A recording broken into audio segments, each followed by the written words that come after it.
Bersama saya Azlin Arif dalam rentasan berita edisi 1414. Antara paparan utama. Adakah ini akhlak mulia?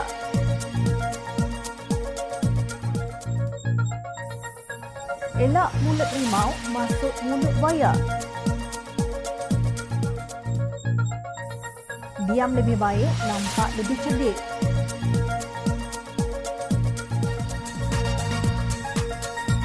Apabila belalang ingin menjadi halang.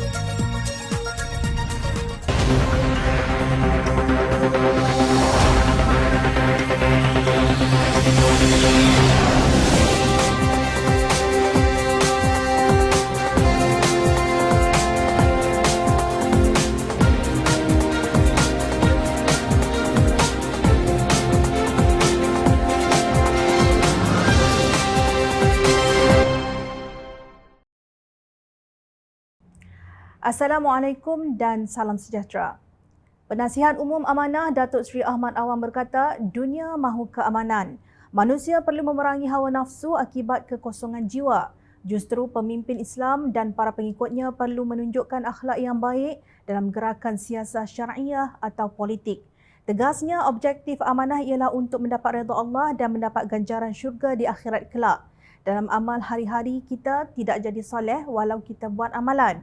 Kalau dirikan solat tetapi tidak niat sesungguhnya kerana Allah, tetapi nak tunjuk kepada orang, ada dekat nak pilihan raya, dia tak pernah ke masjid pun. Tetapi bila dah naik jadi calon, datang solat jemaah setiap hari. Itu termasuk perbuatan yang riak. Allah kata masuk neraka. Katanya dalam ceramah di Seminar Tarbiyah Rahmah Star Anjuran Amanah di Shah Alam pada Ahad 5 Februari lalu. Beliau juga membangkitkan mengapa ada manusia yang mengerjakan solat, umrah dan berceramah agama, baca ayat Quran dan hadis tetapi tidak kelihatan sebagai amal soleh sehingga tidak dapat nak membentuk diri dia sendiri ikut ajaran Islam. Contoh Islam kata cakap baik-baik tetapi dia cakap tak elok. Keluar cakap yang hodoh, mengata, memfitnah tetapi solat tak tinggal, baca Quran. Sebab ciri-cirinya mencari kedudukan pangkat pengaruh. Ini jadi amal salah, katanya. Hari ini, sebahagian rakyat Malaysia kembali berhadapan dengan pilihan raya negeri yang memberi peluang kepada mereka untuk memilih calon yang berakhlak baik. Ramai yang berebut untuk menjadi calon. Ada ahli perniagaan, profesional seperti doktor, jurutera dan peguam. Ada juga ahli sukan, artis. Tidak kurang yang dipanggil ustaz dan tuan guru. Tetapi adakah mereka pemimpin dan penyokong menunjukkan akhlak yang baik daripada segi kepimpinan? Difahamkan, Naib Ketua Dewan Ulama PAS Kelantan, Datuk Ustaz Muhammad Awang tidak akan dicalonkan semula oleh PAS bagi Dewan Undangan Negeri Gual Periuk. Akibatnya, sekumpulan penyokong beliau yang berang mencabut lebih 5,000 bendera parti yang dipasang. Berita Harian memetik kenyataan seorang penyokong PAS di Dewan Undangan Negeri yang terletak dalam Parlimen Rantau Panjang itu, Abdullah Samad, sebagai berkata, mereka bertindak menurunkan bendera yang sudah dipasang kerana tanda protes kerana Muhammad Awang atau lebih dikenali sebagai Ustaz Mat dikatakan tidak tercalon. Menurut beliau, lebih mendukacitakan calon yang mengganti pula dikabarkan bukan bermastautin di Rantau Panjang dan pengundi Dewan Undangan Negeri Kuala Periuk tidak mengenalinya. Sebenarnya, pemasangan bendera sudah dilakukan beberapa bulan awal oleh jentera PAS di kawasan ini sebagai tanda sokongan penuh terhadap calon sedia ada, katanya seperti dipetik. Ingat lagi tak, sebelum ini Mursyidul Am PAS Datuk Ustaz Hashim Jasin berkata calon PAS untuk pilihan raya negeri akan datang di 6 negeri tidak terlibat dengan dosa besar, dosa kecil dan berakhlak mulia kerana itu adalah kriteria utama parti itu. Katanya siapa yang akan menjadi calon untuk mewakili parti tersebut pada pilihan raya negeri di 6 negeri iaitu Kedah, Pulau Pinang, Selangor, Kelantan, Terengganu dan Negeri Sembilan akan melalui tapisan oleh Majlis Syura Ulama'. Keutamaan calon yang bakal dipilih tidak terlibat dengan dosa-dosa besar, tidak berterusan melakukan dosa-dosa kecil serta berakhlak mulia. Katanya seperti dipetik Harakat Daily Online pada 27 Jun lalu. Katanya Majlis Syura Ulama' akan memperhalusi setiap calon sebelum mempertimbang untuk memilih mereka yang benar-benar layak. Demikian kerja Mursyidul Am dan Majlis Syura Ulama' yang boleh menentukan siapa yang berakhlak mulia dan siapa terlibat dengan dosa besar dan dosa kecil. Tetapi kenapa penyokong Ustaz Mat berang? Adakah mereka menentang keputusan Mursyidul Am dan Majlis Syura Ulama'? Sedangkan menurut kepimpinan mereka sendiri, gerombolan penentang adalah buta Al-Quran dan anti-Islam.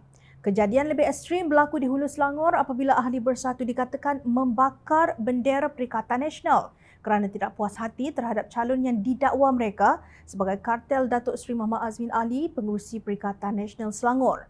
Seorang pengamal media, Muhammad Zikri Faiz, yang dipercayai sebagai ahli bersatu, memuat naik beberapa gambar bendera Perikatan Nasional dan dokumen parti itu yang dibakar. Yang dibakar N07 Batang Kali, N05 Hulu Bernam dan N06 Kuala Kubu Baru, janganlah korang usik pula. Benarlah macam apa yang Ketua Bersatu Bahagian Hulu Selangor, Cikgu Anwar Nur berkata. Saya sebagai ketua tidak boleh mengawal mereka, terutama anak muda. Mereka rasa bahagian tidak dihormati. Tegasnya di Facebook beliau yang disertai tanda pagar, boikot calon sesumpah Perikatan Nasional N07 Batang Kali Muhaimin Haris Kartel Azmin Ali. Sementara itu, DAP juga menggugurkan beberapa penyandang daripada bertanding dalam pilihan raya negeri di Pulau Pinang. Pastinya akan ada muka baharu, ada yang akan bersara dan ada yang tidak akan dicalonkan lagi. Ini proses yang kita lalui dalam setiap pilihan raya. Ia bukan kemenangan peribadi untuk mana-mana calon tertentu yang kita letak. Kemenangan mereka adalah kemenangan untuk parti dan Pakatan Harapan. Tegas Setiausaha Agung DAP Anthony Lok Siufuk di Petik Media. Antara penyandang yang digugurkan di Pulau Pinang ialah Timbalan Ketua Menteri 2 P. Ramasamy dan Ketua Wanita DAP Chong Eng. 3 hari lalu di Selangor Keadilan menampilkan 11 muka baharu untuk bertanding bagi mengganti mereka yang menarik diri atau digugurkan. Presiden Keadilan Datuk Seri Anwar Ibrahim melihat perubahan tersebut adalah untuk memberi laluan kepada tokoh muda dan baharu yang perlu diketengahkan. Dalam pada itu, Presiden Amanah Datuk Seri Muhammad Samu berkata parti tersebut akan menampilkan seramai 15 calon muka baharu untuk bertanding pada PRN di Kelantan, Terengganu, Negeri Sembilan, Kedah, Selangor dan Pulau Pinang. Maknanya ada penyandang yang menarik diri dan ada yang digugurkan. Sehingga hari ini kita tidak dengar kisah bendera parti DAP di Pulau Pinang atau Keadilan dan Amanah di Selangor yang dicabut atau dibakar oleh penyokong penyandang yang tidak tercalon semula. Keputusan kepimpinan dihormati oleh akar umbi sebagai sebahagian daripada semangat setia kawan. Kerana penyokong tahu apa yang dilakukan oleh kepimpinan mereka adalah yang terbaik untuk parti mereka. Dalam DAP, Keadilan dan Amanah, tiada siapa yang sedang membuat kerja Tuhan dengan menentukan orang ini berakhlak mulia, orang itu tidak. Terdapat banyak hadis Rasulullah SAW yang mampu menjadi garis panduan bagi umat Islam untuk memilih pemimpin yang berakhlak mulia. Malah pemimpin yang berintegriti layak mendapat doa mustajab seperti sabda Nabi SAW. Aisyah radhiyallahu anha berkata, aku mendengar Rasulullah SAW berdoa ketika berada dalam rumahku ini. Ya Allah, sesiapa yang menjawat sesuatu jawatan dalam urusan umatku, lalu dia mempersulitkan urusan mereka, maka persulitkanlah dia. Dan sesiapa yang menjawat sesuatu jawatan dalam urusan umatku, lalu dia berbuat baik dengan mereka, maka berbuat baiklah dengannya. Riwayat Muslim dan An-Nasa'i. Sebagai pengundi bijak, gunakan akal yang dianugerah oleh Allah SWT untuk membuat pilihan yang tepat. Jauhi ketaksuban melampau kepada pemimpin dan tolak mereka yang bersifat ujub, iaitu angkuh dan riak. Sejak akhir-akhir ini, banyak sekali iklan di media sosial yang menawarkan perkhidmatan pemberian pinjaman wang segera yang dilihat mudah untuk diluluskan dan mendakwa mereka merupakan syarikat pinjaman wang berlesen yang dijamin kerajaan. Maka ramailah di antara rakyat Malaysia yang terpedaya dan terjerumus ke lembah paling hitam dalam hidup mereka. Tidak ubah seperti mengelak daripada mulut harimau namun termasuk ke mulut buaya apabila ramai terperangkap dengan jerat syarikat pemberi pinjaman wang PPW berlesen yang realitinya tidak ada beza dengan Ahlong. Syarat ketat yang dikenakan oleh Kementerian Pembangunan Kerajaan Tempatan KPKT ke atas syarikat PPW bersandarkan Akta Pemberi Pinjaman Wang 1951/Akta 400 ternyata bukan penghalang bagi mereka menangguk di air keruh menggunakan pelbagai taktik memerah sebanyak mungkin wang daripada peminjam. Walaupun Akta 400 antara lain menetapkan syarat syarikat PPW hanya boleh mengenakan kadar faedah maksimum ke atas pinjaman sebanyak 12% bercagar hingga 18% tidak bercagar setahun, ada yang mengecas kadar faedah berkali ganda lebih tinggi menurut Persatuan Keselamatan Pengguna Kuala Lumpur PKPKL. PKPKL yang menerima lebih 200 aduan sebulan tentang isu itu juga percaya angka sebenar mereka yang menjadi mangsa PPW adalah jauh lebih tinggi. Mereka tidak tampil meminta bantuan disebabkan oleh beberapa faktor termasuk takut kehilangan pekerjaan terutama penjawat awam. Selepas diugur oleh PPW, dedah yang dipertua PKPKL Samsudin Muhammad Fauzi. Kami memang banyak menerima aduan mangsa dan untuk kami membantu, mereka perlu datang ke ibu pejabat di sini. Bagaimanapun, ada yang tidak dapat datang disebabkan kekangan kewangan kerana menetap jauh seperti di Sabah, Sarawak dan negeri-negeri lain, katanya kepada media. Mengulas lebih lanjut, Samsudin berkata pihaknya menerima lebih 5,000 aduan dalam tempoh 2012 hingga sekarang dan untuk tahun ini setakat Mei lalu, PKPKL menerima lebih 800 aduan. Kira-kira 95% daripada aduan itu berjaya diselesaikan, katanya menambah antara negeri yang merekodkan kes paling banyak ialah Sabah dan Sarawak, dengan sebahagian daripada peminjam mencagarkan harta benda seperti tanah dan rumah kepada syarikat PPW. Ramai yang menjadi mangsa kerana mereka terdesak untuk menggunakan duit dan keadaan ini sangat membimbangkan kerana kebanyakan mereka adalah dalam kumpulan usia produktif antara 30 dan 40-an. Yang besar pun ada juga, katanya. Berdasarkan keadaan ekonomi semasa, Samsudin tidak menolak jumlah aduan akan meningkat dan tambah beliau, peminjam tidak hanya melibatkan golongan yang berpendapatan rendah B40 tetapi juga daripada kumpulan M40 serta T20. Mengulas tentang kes yang pernah dikendalikan oleh persatuan itu, beliau berkata ada syarikat PPW yang menyimpan kad ATM dan kad pengenalan peminjam iaitu satu kesalahan menurut Akta 400 yang dipinda pada 2010. Dalam pada itu, mangsa yang dibantu oleh PKPKL memberitahu mereka sama sekali tidak menduga akan hidup dalam ketakutan selepas meminjam daripada syarikat PPW tidak ubah seperti orang yang berhutang dengan Along. Ada yang pada asalnya meminjam RM3,000 daripada sebuah PPW namun kini terjerat dengan satu lagi pinjaman berjumlah RM25,000 daripada syarikat sama. Disebabkan kadar bayaran bulanan yang terlalu tinggi, ada masanya peminjam tidak dapat melunaskan bayaran tersebut, menyebabkan syarikat berkenaan menghantar wakil ke rumah dan mengugut untuk menangkap anaknya selain memasukkannya ke dalam lokap. Adalah disarankan agar penguatkuasaan bagi Akta 400 diletakkan di bawah Kementerian Perdagangan Dalam Negeri dan Kos Sara Hidup KPDN yang mempunyai jumlah pegawai mencukupi. Selain itu, kementerian tersebut juga mempunyai tribunal tuntutan pengguna yang dapat memudahkan mangsa membawa kes mereka untuk pengadilan dengan bayaran serendah RM5 berbanding mendapatkan khidmat peguam yang memerlukan kos tinggi. Benar, Akta 400 tidak sepatutnya di bawah KPKT kerana tidak relevan disebabkan portfolio kementerian itu bukannya berbentuk badan kewangan berbanding KPDN yang di bawahnya ada Akta Sewa Beli 1967 dan Akta Jualan Langsung serta Skim Anti Piramid 1993 selain mempunyai lebih 2,000 penguatkuasa. Di samping itu, KPDN juga mempunyai pejabat di setiap daerah sekaligus memudahkan akses orang ramai kepada mereka sedangkan KPKT hanya mempunyai 3 tempat aduan iaitu masing-masing satu di Putrajaya bagi Semenanjung Malaysia, Sabah dan Sarawak. Syarikat PPW yang didapati bersalah melanggar undang-undang wajib dibatalkan lesen serta-merta. Selain syarat permohonan dan pembaharuan lesen perniagaan diketatkan bagi mengelakkan isu tersebut terus membarah. Dan kepada Kementerian Komunikasi dan Digital KKD diseru agar membuat pemantauan terhadap iklan sebegini yang dilihat bermaharajalela di laman sosial sebelum ianya menjadi senjata yang membunuh rakyat. Ditambah pula kini mereka makin berani dengan menggunakan gadis bertudung untuk menjadi jurucakap bagi menambat hati orang Melayu. Rakyat Malaysia usah mudah terpedaya dan jangan menjadikan diri anda sebagai mangsa noktah. Menteri Besar Kedah Datuk Seri Mohamad Sanusi Maknur beberapa hari lalu mendakwa rancangan untuk menangkap dan menjatuhkan kredibilitinya dirancang sejak 6 bulan lalu. Ketua Pengarah Pilihan Raya Perikatan Nasional PN itu berkata ini berdasarkan maklumat diterimanya daripada rakan yang memberi amaran bahawa tindakan akan diambil susulan kritikan terbuka kepada pihak tertentu. Plot untuk tangkap saya sudah dirancang sejak 6 bulan lalu. Saya tahu dah, saya ada intelijen saya. Jumpa orang tu pesan, jaga-jaga ada orang nak buat sesuatu kepada saya. Untuk keselamatan, saya ada pistol dalam kereta 24 jam. Ada 2 kelopak, 14 peluru, 1 kelopak, 24 jam berjaga-jaga. Takut orang buat jahat, orang tak buat jahat, saya tak buat jahat pada orang. Sudah 6 bulan, kawan-kawan pesan yang penting tangkap garis saya, jatuhkan moral dan hilang kredibiliti. Selepas itu ceramah orang tak dengar lagi kerana saya sudah dimalukan dengan tangkapan, katanya ketika berucap pada ceramah gelombang Perikatan Nasional di Padang Awam Kuala Ketil. Selasa minggu lalu, Mohamad Sanusi ditahan polis pada jam 3 pagi sebelum didakwa di 2 mahkamah berasingan di Selayang atas pertuduhan menghasut dalam ceramah politik. Mengulas lanjut, apa yang dikesalkan adalah permintaannya mendapatkan salinan 2 kertas pertuduhan terbabit tidak diberikan pihak pendakwa raya selepas selesai proses di mahkamah.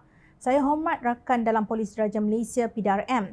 Jangan salahkan polis kerana mereka jalankan tugas atas arahan atasan sampai ke menteri. Mereka terpaksa. Tujuan ditangkap untuk menjatuhkan kredibiliti saya, nak tarik saya jatuh ke tanah. Saya didakwa atas 2 tuduhan tetapi kertas pertuduhan tidak diberikan. Saya hanya dibacakan dan saya mengaku tak salah. Pendakwa raya kata kena beli dalam talian. Tetapi kemudian kertas pertuduhan jadi viral tujuan untuk memalukan saya, katanya di petik media.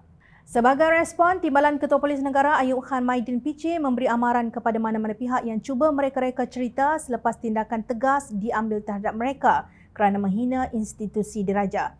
Katanya tindakan tegas akan diambil pihak polis tanpa mengira latar belakang individu terbabit. Amaran pun dah bagi, yang di-Pertuan Agong pun dah bertitah. Jadi, kalau ada lagi mana-mana individu yang cenderung untuk menghina institusi raja, tindakan tegas akan diambil. Dan bila tindakan tegas diambil, jangan membuat cerita-cerita lainlah. Jadi hati-hati, kita ambil tindakan tak kira latar belakang. Katanya dalam sidang di Ibu Pejabat Polis Bukit Aman hari ini.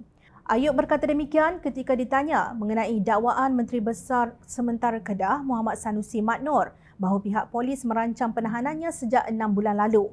Siapa-siapa boleh buat apa-apa dakwaan, itu terserah pada individu terbabit. Tapi bila tengok kronologi kes YB Sanusi, dia buat kenyataan pada 11 Julai kan. Pada 12 Julai ada orang buat report polis, 14 Julai Ahli Majlis Diraja Selangor buat report.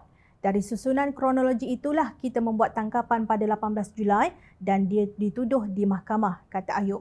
Justru kata Ayub tidak timbul isu pihak polis merancang siasatan itu 6 bulan lalu atau berlaku konspirasi terhadap Sanusi. Pada 18 Julai, Sanusi menghadapi 2 pertuduhan menghasut di Mahkamah Session Selayang berhubung ceramahnya pada 11 Julai. Beliau menghadapi 2 pertuduhan kerana mengeluarkan kenyataan berbau hasutan yang boleh mencetuskan ketidaksetiaan terhadap raja-raja. Keliru memang keliru. Apabila Sanusi mendakwa kononnya penangkapan oleh polis ke atas beliau minggu lalu telah dirancang oleh musuh politiknya sejak 6 bulan lalu, memang mengelirukan rakyat yang waras. Sekiranya betul wujud konspirasi terancang menangkap Sanusi, maka mungkinkah ucapan beliau mempersenda Sultan Selangor baru-baru ini juga dirancang kerana tangkapan dibuat hanya selepas Sanusi gagal dihubungi polis untuk pendakwaan di Mahkamah Session Selayang. Jika penangkapan ini adalah plot terancang seperti yang Sanusi maksudkan, adakah skrip mempersenda Sultan Selangor dan menghina keturunan Raja-Raja Melayu termasuk dalam plot yang dimaksudkan? Sanusi sebelum ini memang dikenali sebagai seorang yang suka mencipta persepsi, kontroversi dan kaki gaduh. Apabila diserang dan dikecam, beliau akan menukar plot kononnya, difitnah dan dianiaya sedangkan semua itu berlaku atas keceluparan beliau sendiri. Kepada Sanusi, anda perlu buktikan perkara ini benar-benar telah dirancang untuk menangkap anda atau anda sebenarnya hanya membuat cerita bagi menutup kebiadaban anda, menghina Raja-Raja Melayu. Diam lebih baik, nampak lebih cerdik. Walaupun anda cuba menutup kain yang terselak, nampaknya kini dada pula yang luas terbuka. Timbalan Menteri Besar Kelantan Datuk Muhammad Amarni Abdullah mengakui pembangunan Kelantan ketinggalan berbanding Kuala Lumpur, Selangor dan Pulau Pinang. Justru beliau tanpa rasa segan silu berkata jika hendak banding pembangunan, ia perlu dibandingkan dengan negeri lain contohnya Pahang dan Negeri Sembilan. KL, Selangor dan Pulau Pinang kalau kita kata main bola, dia liga berlainan kerana dia liga super, negeri lain dia ada liga lain. Sepatutnya Kelantan ini dibandingkan contohnya Pahang dan Negeri Sembilan. Kalau kita banding dengan Selangor, KL dan Pulau Pinang, semua negeri ketinggalan. Kita kena faham KL adalah ibu negara. Selangor pula dekat dengan ibu negara dan Pulau Pinang sudah lama maju. Negeri ini sudah ada kemudahan infrastruktur termasuk pelabuhan, jalan raya yang baik dan lebuh raya. Katanya menerusi siaran langsung diskusi Kelantan Maju 2028. Beliau berkata demikian sebagai menjawab dakwaan pelbagai pihak yang mendakwa Kelantan yang diperintah oleh PAS selama 33 tahun tidak maju kerana kurang pembangunan berbanding KL, Selangor dan Pulau Pinang. Mengulas dakwaan itu, Muhammad Amar berkata pembangunan sama ada ketinggalan atau tidak, ia bukan disebabkan kerajaan yang memerintah. Ketika UMNO menang di Kelantan selama 12 tahun sebelum ini, namun Kelantan tidak maju juga. Sepatutnya UMNO memerintah selama 12 tahun, Kelantan ini boleh kejar Selangor dan Pulau Pinang sebab kerajaan negeri selari dengan kerajaan pusat.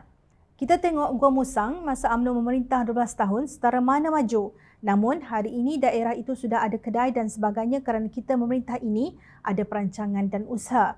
Jadi kita kena faham dan jangan komen jika tidak jelas dengan maksud dan takrif pembangunan, katanya. Kelakar, bagaimana mungkin seorang pemimpin utama negeri berkata ketinggalan sesebuah negeri bukan disebabkan kerajaan yang memerintah, malah disamakan dengan pentadbiran UMNO yang telah berlalu 33 tahun lalu. Malang sekali rakyat Kelantan apabila timbalan menteri besarnya tidak membenarkan negeri berkenaan dibandingkan dengan Kuala Lumpur atau Selangor. Peliknya, bila bab bermewah dan memakai kereta besar, mereka jauh ingin terpaling hadapan berbanding pemimpin KL dan Selangor. Masihkah anda ingat Kerajaan Negeri Kelantan telah membeli 14 kereta mewah Mercedes-Benz untuk kenderaan rasmi pimpinan kerajaan negeri termasuk Menteri Besar dan Exco? Muhammad Amar memberi justifikasi kononnya pembelian kenderaan rasmi itu tiada kaitan langsung dengan peruntukan khas sebanyak 400 juta ringgit oleh kerajaan pusat, sebaliknya menggunakan duit kerajaan negeri walaupun seluruh dunia tahu hakikat sebenarnya. Kita membeli kereta baru memandangkan kebanyakan kereta sudah digunakan lebih 10 tahun dengan ada Exco yang berhenti selepas pilihan raya umum membeli kenderaan rasmi yang mereka gunakan. Kita membeli Mercedes-Benz kerana mementingkan keselamatan dan berdasarkan pengalaman, penyelenggaraan Mercedes-Benz lebih jimat berbanding proton perdana yang sudah lama, katanya ketika ditemui di Pejabat Dun Pancor 16 Januari 2020 di Petik Berita Harian. Dengan harga kenderaan model terbaru ketika itu dipercayai bernilai hampir RM700,000 setiap satu, Muhammad Amar berkata tidak wajar penggunaan kenderaan seperti Mercedes-Benz itu dikecoh-kecohkan. Takkan nak pakai Viva belaka menteri. Katanya lagi dipercayai merujuk kepada Exco seperti di Petik Malaysia Kini 17 Januari 2020. Menurut Muhammad Amar lagi, Rasulullah sendiri menggunakan unta yang hebat semasa menjadi pemimpin dulu dikenali sebagai Al-Qaswa.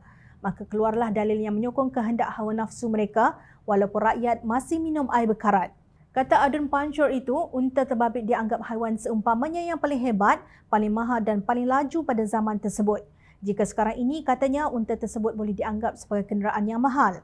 Beliau juga memetik kisah salah seorang pembesar pada zaman selepas Rasulullah iaitu Muawiyah yang diadukan kepada Saidina Umar Al-Khattab kerana dilihat hidup dalam kemewahan semasa menjadi gubernur. Apabila dipanggil dan diminta penjelasan, Muawiyah mengakui beliau hidup dalam rumah yang besar, mewah dan mengenakan pakaian mahal-mahal. Tapi kata Muhammad Amar, Muawiyah yang memberikan penjelasan bahawa beliau perlu begitu kerana tinggal di kawasan elit membabitkan pusat tamadun Rom dan Parsi. Katanya penduduk di situ terdiri daripada orang yang hebat-hebat dan ternama. Jadi Ambar kena tunjuk juga kehebatan seorang pemimpin Islam, katanya memberi penerangan. Peliknya, kenapa Muhammad Amar tidak pula merujuk kepada Khalifah Umar bin Abdul Aziz bagaimana pemimpin itu menjaga rakyat walaupun hidupnya biasa-biasa sahaja. Apabila cerita bab pembangunan, pemimpin ulama kata jangan bandingkan Kelantan dengan Kuala Lumpur, Selangor atau Pulau Pinang. Tetapi pelik bila bab pakai kereta mewah, pandai pula Pak Lebay ingin setara dengan negeri maju. Bangang label apakah ini? Rasanya kalau setakat masalah air berkarat yang ditegur rakyat tidak juga dapat diselesaikan sejak berpuluh tahun, selayaknya anda semua pakai Viva sahaja. Peliknya, cita-cita bukan main besar, kononnya ingin menakluki Selangor. Bak kata orang sekarang, lambat lagi. Beginilah jadinya apabila keldai hendak dijadikan kuda dan belalang pula ingin dijadikan helang. Rakyat Kelantan, anda nilailah sendiri. Kepada ulama, ingat rakyat sentiasa memerhati. Jom Channel ingin mengucapkan jutaan terima kasih kepada para penyokong Jom Channel dan kepada yang berminat untuk memberikan sumbangan bagi membolehkan kami meneruskan perjuangan menyampaikan berita yang benar. Sumbangan boleh dibuat melalui akaun bank yang tertera. Suara rakyat kami sampaikan demi negara tercinta. Teruskan bersama kami di Jom Channel untuk mendapatkan berita politik tanah air. Saya Azlin Arif, terima kasih. Assalamualaikum dan salam sejahtera.